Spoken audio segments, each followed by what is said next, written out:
E não somente tão importante levar o usuário lá para o site, a gente tem que criar mecanismos para converter, né, esse cara. Então, quando eu falo ali estratégia de conversão, que é popularmente conhecida como geração de leads, né, é uma das etapas mais complexas dentro da aquisição, mas utilizar essa etapa com criatividade, né, é crucial para a gente superar esse estágio, né, de transformar o usuário comum em leads. Hoje, tem vezes eu converso com algumas pessoas que têm muitos sites escalados, né, com SEO e tudo mais. O cara lá tem milhões de acessos, né, por mês, às vezes, mas o cara não consegue converter ninguém. Então, é o que dificulta muito a estratégia de retenção dele, ou até mesmo não tinha ideia de que existia forma de reter esses usuários, né? Então, a conversão é a ideia que a gente pode tentar trazer esse usuário diretamente, né, e estabelecer uma comunicação direta com ele, sem necessariamente esperar que ele volte, né, esperar que ele venha para o meu site novamente por conta própria,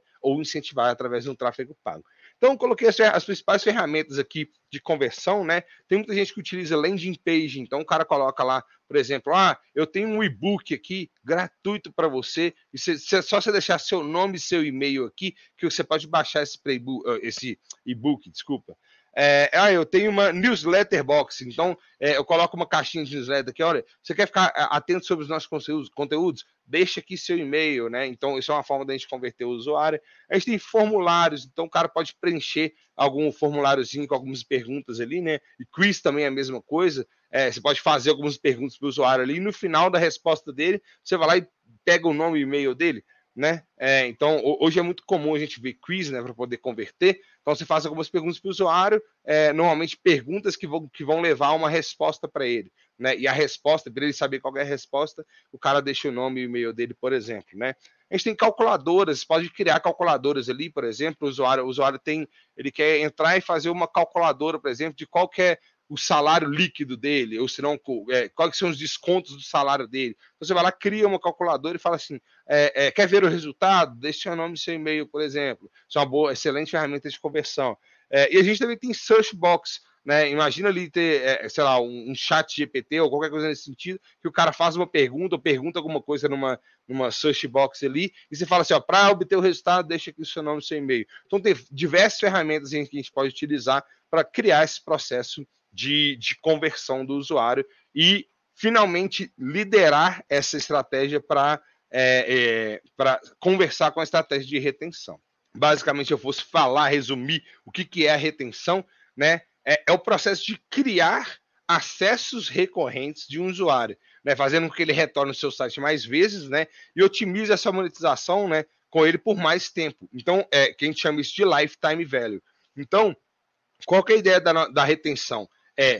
Da aquisição, primeiro, é atrair esse usuário e tentar criar processo para converter esse cara de um usuário comum para um lead, né? Onde eu tenho condições de estabelecer uma comunicação direta com esse usuário, né? E a retenção é eu tentar criar acesso recorrente desse usuário. Então, ou seja, ter condições de enviar uma comunicação direta para ele, né? E toda vez que a gente for comunicar com esse cara, eu consigo trazer esse cara para o meu site novamente. Vou dar um exemplo para vocês. Né? Eu falei sobre o Brasileirão ali. O cara vai lá e quer saber, o cara entrou no meu site porque ele quis saber quais são os jogos do Brasileirão e etc.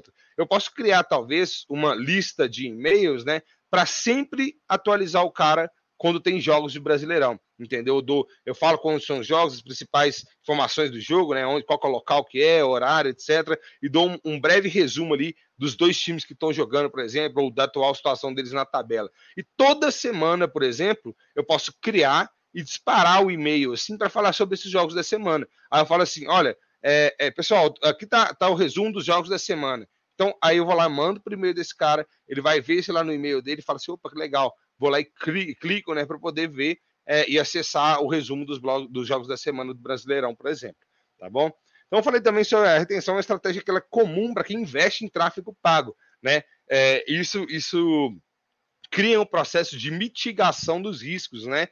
E de prejuízos, de possíveis prejuízos que podem ser associados a esse investimento. Não tem muita gente que vai lá e cria uma estratégia de tráfego pago para poder levar o usuário lá no site dele, só que ele tem que entender, cara, qual que é o custo que eu vou ter para trazer esse usuário, né? Qual é o meu custo de aquisição para trazer esse usuário, e se eu vou retornar ele somente em uma sessão desse usuário. né? Então esse usuário vai chegar, vou investir igual para ficar fácil a conta, né? Vou investir R$1 nesse usuário, né? Então, será que só na primeira sessão dele ele já vai me retornar de valor o tanto que eu investi nele, né? Isso aí a gente chama de retorno ao Fed Spend, né? Do retorno de quanto foi gasto com o usuário para poder trazer ele. Então, o ROAS do usuário ele vai ser bom o suficiente para poder se pagar no primeiro acesso? Se não, né? Se a gente não quiser correr esse risco, por exemplo, a gente cria ali uma estratégia de retenção para poder trazer esse usuário mais vezes no nosso site e aí sim compensar a estratégia de tráfego pago também. Perfeito? Então vamos lá.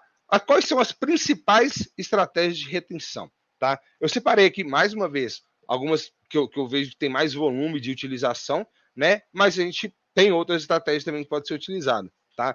A primeira delas, e mais comum que eu vejo, é justamente a comunicação através de e-mail, né?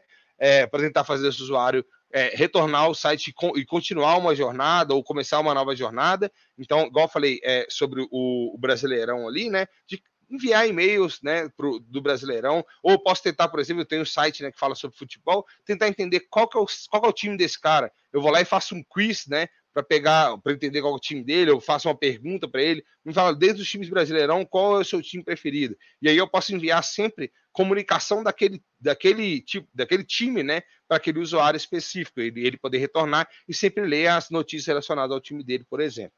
Perfeito?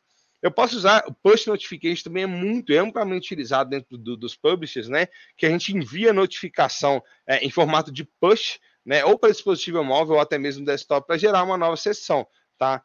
Então, normalmente ele é feito através de um opt-in. Para quem já entrou no Google Chrome e entrou em algum site que tem push notification, normalmente abre uma janelinha falando, esse site quer enviar notificações para você. E aí, quando você aceita, esse site envia notificações para sua tela, né? Então, às vezes você está trabalhando, vê uma notificação, acha interessante e vai lá e clica para ler aquele conteúdo. E no celular é a mesma coisa, ele envia uma notificação. Então, chega uma notificação ali na sua área de notificações daquele site, você vai lá e clica e acessa.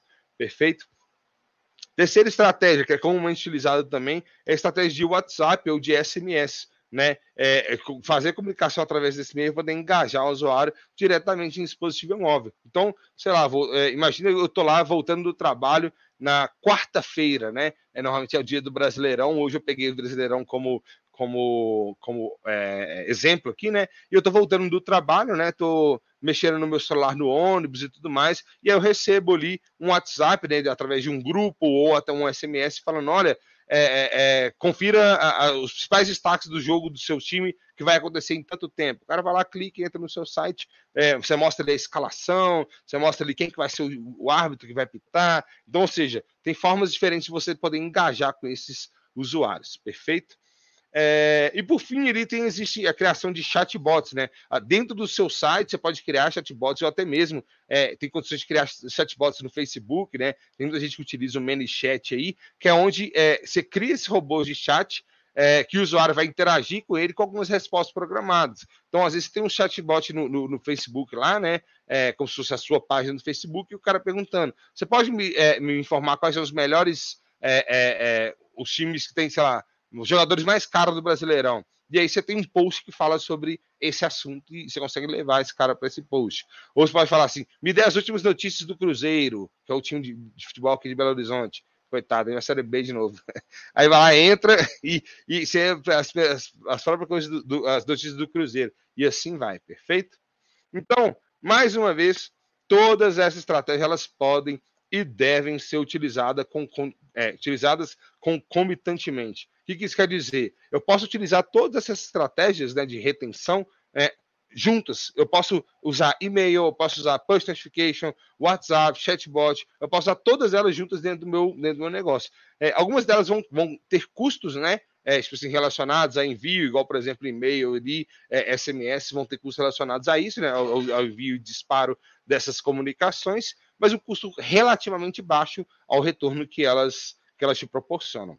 Perfeito? E normalmente é mais de tempo mesmo para configurar tudo isso, criar fluxos automatizados e tudo mais. Quando a gente for falar dessa etapa desse pilar de retenção, né, entrar mais a fundo nele, eu vou explicar isso para vocês. Então, ou seja, pulverizar a retenção, né, dos usuários por diversos canais diferentes, né, mais uma vez pode ser a virada de chave do negócio, né? Vai mitigar risco, vai incrementar a sua receita. Oiê, gostou desse vídeo? Ele foi parte de um dos nossos webinars que a gente está preparando especialmente para você sair do zero até a otimização do seu site. Se você quer se inscrever e participar do nosso próximo webinar, clique no link da descrição desse vídeo. Eu espero você!